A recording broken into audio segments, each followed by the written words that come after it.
Live to Perth, where Prime Minister Anthony Albanese is speaking. And we work so closely together.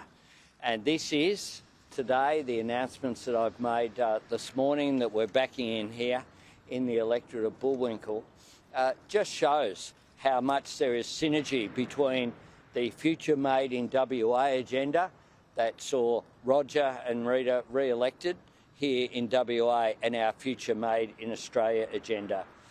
The two significant announcements that we've made today in critical minerals and in the rail freight network are very important for advancing the WA economy, but also important for advancing our national economy, because WA is a driver of our national economy and our growth and our jobs. And that's why I've been such a regular visitor to this great state of WA.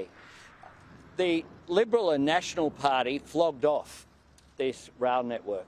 They flogged it off without thought to what then happened with investment and the need for maintenance and the need to make sure that the national interest as well as the WA's interests were looked after.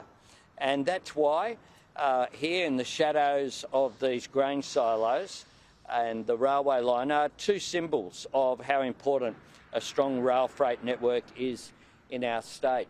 When I was Infrastructure Minister, we invested massively in the largest upgrade ever of the Australian rail freight network through the Australian Rail Track Corporation. What this is about is how we can improve the network to make sure that WA benefits as well.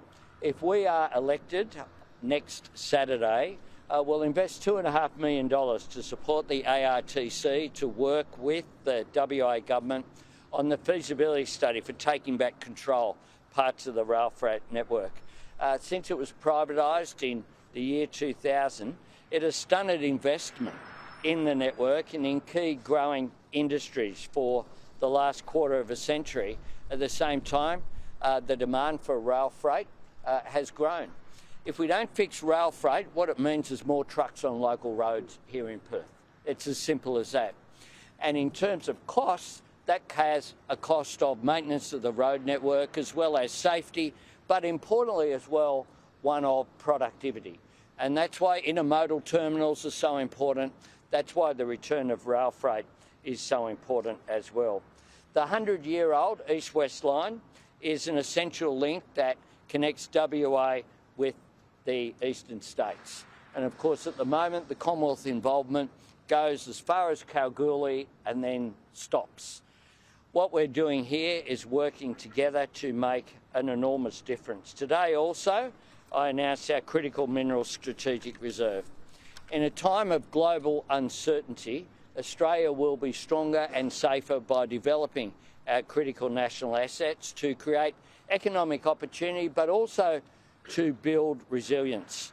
The strategic reserve comes on top of the previous announcements and reforms that my government has put in place, including, of course, production tax credits to encourage investment and reward success when it comes to critical minerals.